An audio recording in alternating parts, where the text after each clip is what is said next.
até o Mashiach ser formado em nós. Entretanto, ficamos de hoje ter uma revisão geral.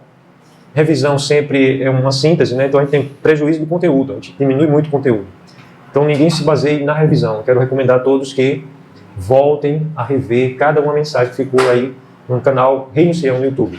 Agora, a revisão é justamente para quem acompanhou ou se perdeu alguma coisa também, lembrar, né? Mas para quem vivenciou cada momento. Bem, nós vamos fazer essa revisão baseada na Escritura, sobre a série Até o Mashiach ser formado em nós.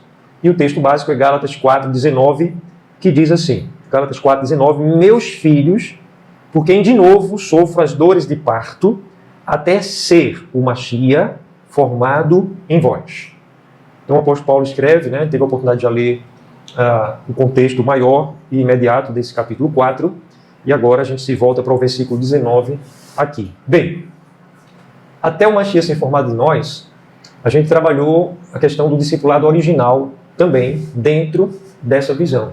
O Mashiach, o Filho do Altíssimo Pai, ser formado em nós. Tenho certeza que não existe tesouro maior, não existe riqueza maior do que nós termos a imagem do nosso próprio Pai.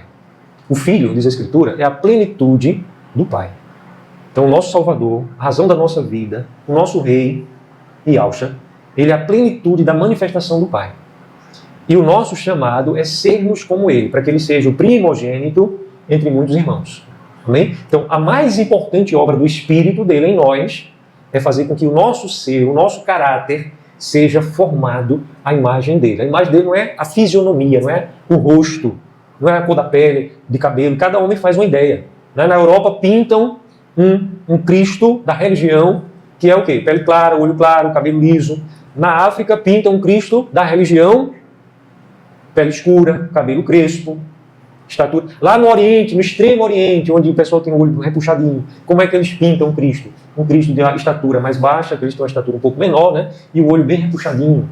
Então, o homem fica atrás de imagens exteriores. Mas quando a Escritura diz que a imagem dele deve estar em nós, não é a aparência, não é que a nossa identidade vai ser apagada. Porque a nossa fisionomia, que é uma identidade, ela traz as marcas do pecado. Você pode ver no meu rosto, eu sou muito novo, mas ainda já tem marcas de envelhecimento, de doença. Quando a gente for aperfeiçoado, essas marcas elas vão deixar de existir. O nosso rosto estará perfeito, jovem, 100%, aleluia. Não vai precisar de plástica, não. Nem de botox, nada disso, aleluia. Mas a imagem que a gente vai trazer dele não é a fisionomia. Não é que a nossa personalidade vai ser desconfigurada, vai ser todo mundo como um robô em série, produzido na fábrica, que sai tudo igualzinho. Não. Nós vamos ter a nossa identidade, entretanto, o nosso caráter, os valores. Nós teremos clareza da justiça do Pai. Nós amaremos a justiça e por isso o nosso coração será como Ele. De maneira que uma decisão que Ele tomaria em determinada circunstância será também exatamente a mesma decisão que nós tomaremos se precisar nos tornarmos um robô ou alguém que está incorporando um espírito estranho que não sabe o que está fazendo, né? Tem essa história aí de demônios. O Espírito Santo, o Espírito da Verdade não faz isso. Então, nós estamos ainda em um processo de santificação, um processo de desenvolvimento nele, que é uma obra do Espírito dele em nós, através da palavra, da nossa oração. Nós fomos agraciados para cooperarmos com ele. Se você não quiser cooperar, ele não vai obrigar você. Não vai vir uma mão do céu e rachar teu crânio, literalmente, botar as coisas dentro. Você vai fazer assim. Então, avançando aqui, o discipulado apostólico, ele não é um evento. O discipulado bíblico apostólico não é uma moda nova, é uma moda agora discipulado. Né? Tem denominações aí que é como se fosse uma moda. Não é uma questão de ministério A, B ou C. O ministério A diz, não, eu vou seguir esse caminho. O ministério C diz assim, não, a gente não gosta de discipulado. E também os membros. O membro A diz assim, eu me identifico com o discipulado. E o membro B ou C diz, não é para mim isso porque eu não quero ser isso. Não quero viver isso. Não. Isso é um princípio do rei para a sua igreja, para os seus filhos. Amém? Veja, ele quando disse assim, ide, fazei discípulos, ele não botou ali um parêntese dizendo assim, não, mas Marcos Cefas não precisa, porque isso não é para ele, porque ele é tímido, porque ele não teve formações, né? Não estou nem falando de mim, né? Informações, porque as pessoas botam isso, não, tem que ter formação de nível superior, de faculdade, não. Onde é que está isso na Escritura? Não, porque tem que ser alfabetizado, né? Hoje em dia tem que ser alguém que domine eletrônica, domine as redes sociais, as mídias, para poder anunciar o Evangelho. Onde é que tem isso? Mas as pessoas vão se inculcando. Não, se eu tivesse dinheiro, eu fazia mais. Se eu tivesse mais influência, eu fazia mais. O Pai quer que você faça com aquilo que você já é. Mas o chamado dele não é para alguns, não é para o ministério A, B ou C, que não é para os demais, é para a sua igreja. Amém? É para todos que são a sua igreja. Então, o que é fazer o discípulo?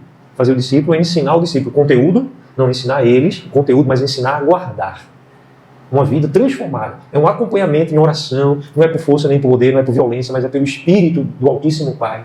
Então você vai orar, você vai jejuar, fazer guerra espiritual, para que as pessoas aceitem o Evangelho, mas não parem por ali, ela avança. Amém? Então o discipulado não é uma fase. Amém? Nós vamos perseverar até que todos os que estão caminhando conosco cheguem a esse entendimento. Aleluia? Que não é uma questão assim de... Ninguém vai ser obrigado a fazer nada, certo? Mas é preciso todos chegarem a esse entendimento. Para que a gente possa avançar em unidade. Aleluia? Então, é um processo contínuo o discipulado, no qual o nosso Pai, através do mover do seu Espírito, pela obra que o Filho realizou lá no Calvário, a obra sacrificial, derramou o sangue dele para nos salvar. Através disso, ele vai formar o caráter do Filho em nós. Vai nos dar comunhão, nos dar salvação. Quando a gente aceita a mensagem do Evangelho, a gente crê, recebe salvação. A partir dali, a gente vai sendo transformado, a educação, na palavra da verdade. E depois a gente vai viver verdadeira comunhão, vivendo a nossa missão, avançando em maturidade. E a maturidade é até que ponto a gente deve amadurecer? Não, já está bom. Eu tenho 30 anos de Evangelho, já está bom. Não precisa amadurecer mais não. Não está bom não. Esse amadurecimento é até o Mashiach ser formado em nós. Amém? Então, hoje, durante essa série, nós aprendemos que o discipulado apostólico não é construído apenas de um elemento. O discipulado apostólico, ele tem várias frentes. Aí, na verdade, a gente definiu 5 elementos inseparáveis, que não pode separar, do discipulado original. Do discipulado original. Quais são os 5 elementos? Então, por que foi que a gente identificou na Escritura? Porque o Espírito nos moveu a ver. E à medida que o Espírito foi nos dando clareza, firmeza, certeza de que assim está na palavra, ele foi também mostrando a distância que grande parte da sua igreja hoje se encontra da palavra. Então a gente vê hoje igreja que anuncia o Evangelho, é uma palavra querigma. Quem lembra? Anunciar, anúncio, proclamação, querigma. Então, quase todas as denominações que se dizem evangélicas, elas vão se utilizar do Evangelho. Algumas são mero movimento religioso de homens. Okay? Mas o que é que eles fazem? Às vezes proclamam o Evangelho, mas sem o ensino como deve ser ensinado na Escritura. Outras têm o ensino, mas não têm a viva comunhão. Então esse anúncio e esse ensino fica debilitado. Gera uma massa, uma multidão de pessoas superficiais, pessoas que não amadurecem, que não vão além. Chegam num ponto, para. E só começa a se tornar teóricos, conhecedores muito da Bíblia, mas sem vida. Porque a gente precisa também de uma dádiva dele que ele deu para nós, que se chama comunhão. Amém? Então tem ensino, mas não tem comunhão. Tem comunhão, mas não é uma comunhão como precisa ser feita. Então já não há uma virada do ensino, do anúncio, do querigma, da didascalia, que é o ensino, na comunhão, na koinonia, há uma virada para que esse anúncio, essa pessoa salva, essa pessoa que está sendo ensinada, ela agora receba transformação. E a palavra bíblica para transformação, quem lembra? Dai, pai, do, gesê. É uma palavra grande, por isso que eu estou falando devagarzinho. Okay? Significa transformação profunda. Essa transformação não é uma transformação comportamental. Ah, porque a igreja A, B ou C tem um conjunto de regrinhas. O que é que pode fazer aqui? Como é a roupa? Ah, aqui tem que usar paletó e gravata. Não, ali só precisa usar gravata. Não, ali não precisa usar nem gravata. Não, as mulheres. Não, a mulher tem que usar vestido. Tem que ser vestido longo. Não pode usar um brinco. Por aí vai. Então, existem regras, usos e costumes. Mas essas regras as pessoas aprendem. É como se fosse um clube social. Como é que eu entro nesse clube? Nesse clube você só pode entrar se você comprar um calção da marca do time, não sei das quantas, daquele verde-limão. Pode ser um clube social que seja assim. Você só vem se você estiver usando essa roupa aqui. Aí a pessoa não é a regra do clube, então a pessoa se adequa à regra. Então tem muitas comunidades que se dizem evangélicas que elas vão colocando regras de homens. E o próprio Mashiach, o nosso mestre, ele diz que os homens criam essas regras que eles mesmos não carregam, nem querem carregar. Mas eles impõem aos outros. Vocês estão entendendo? Então isso são as religiões evangélicas. E também o humanismo que existe hoje no mundo afora, e aí vai. Agora, a verdadeira comunhão vai transformar, não de aparência, ela vai trazer um